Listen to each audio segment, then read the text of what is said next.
On this last Sunday of Advent, we hear Luke's narrative of the Annunciation. One aspect of this story never ceases to amaze me. It's Mary's attitude of calmness. Although Mary is troubled by Gabriel's greeting, she remains calm, a calm which I think comes from a deep trust in God. She listens intently, and Luke tells us she ponders what Gabriel says, even asking, "How can this be?" And when she understands the message that God is asking her to become the mother of God's Son, she humbly responds, "Behold, I am the handmaid of the Lord. Be it done to me according to your word."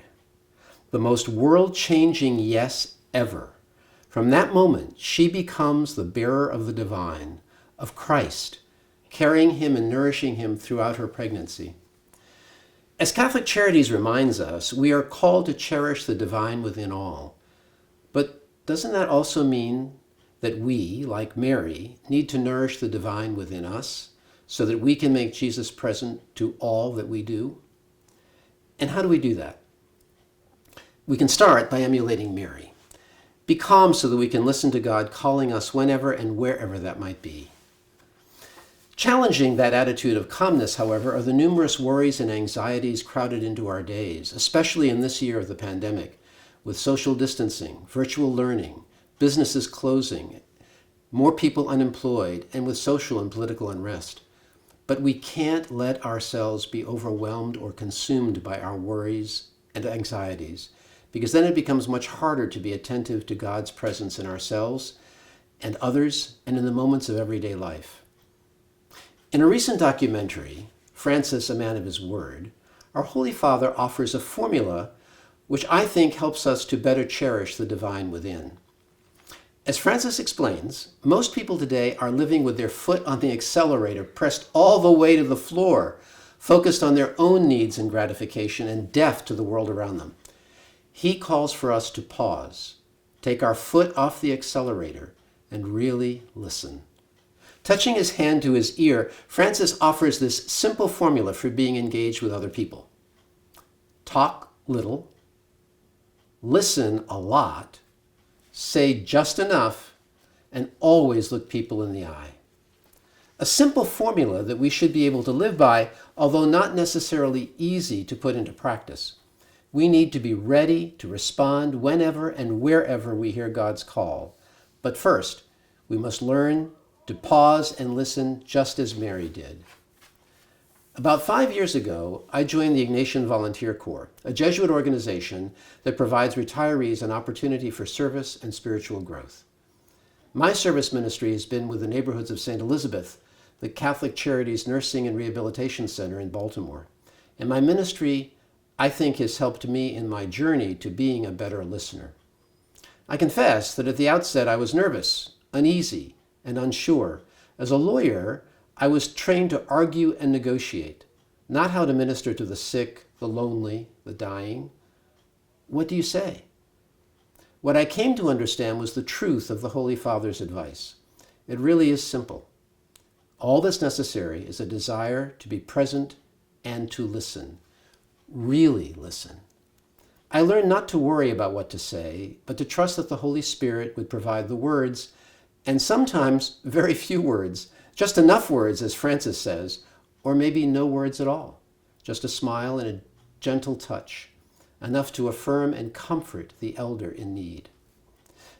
Let me share a brief story of my first month as a pastoral care volunteer. I was hurrying through the halls because I had yet to finish all my communions, and I think my foot was pressed to the floor, when, as I was passing through the common room, a hand reached out and tugged at my sleeve. I looked back to see the sad face of an elderly woman in a wheelchair who said, "I am so lonely. Would you please talk to me?" I stopped my hurrying and sat down next to her. I listened and learned that she had lived her whole life in New Orleans and through a series of circumstances had recently been admitted to St. Elizabeth's. But all her friends and most of her family were in Louisiana. Ironically, in my career as an affordable housing attorney, I had represented the Housing Authority of New Orleans for many years, making dozens of trips to that city. It gave us much in common, and we talked about Cajun food, music, Mardi Gras, neighborhoods, and again about the food. We had a delightful conversation, and as I rose to leave, she looked at me and said, with a smile, "What made me stop you?" I think it was God. And you know, I believe she was right. It was the divine within her giving her the courage to reach out and tug at my sleeve. And it was the divine within me prompting me to take my foot off the accelerator, pause, sit, and listen. Acts of love are frequently simple, but no less impactful, like listening and responding to a tug on the sleeve, calling or sending a card to someone isolated during this pandemic, offering a smile, or saying thank you. I was reminded of the power of even a simple smile by Father Joe Donders, a missionary of Africa, who was assisting clergy at our Resurrection Parish in Ellicott City for many years.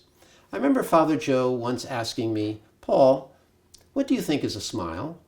And when I said, "I think it's a sign that someone is happy," he said, "Oh no, Paul, it's much more than that."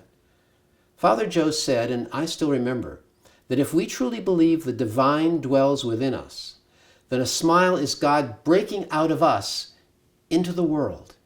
And when we smile, people smile back. We are being and we are seeing the face of God.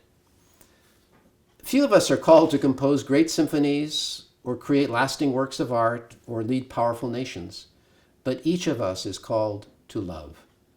In our daily simple acts of love, we are saying yes to the opportunity God gives us, just as Mary did. In our daily simple acts of love, we cherish the divine within others and we nourish the divine within ourselves. St. Teresa of Avila calls to us from the 16th century with words that are relevant today to guide us as we take the time this Advent to prepare a place in our hearts for Jesus to dwell. In closing, I would like to share her prayer with you. Christ has no body now but yours, no hands, no feet on earth but yours. Yours are the eyes through which Christ looks compassion into the world. Yours are the feet with which Christ walks to do good. Yours are the hands with which Christ blesses the world. Thank you for listening, and I hope that our Advent preparation this year will help us all to listen and respond yes to the divine within. I hope you and all those you love have a joyful Christmas and a new year abundant with blessings.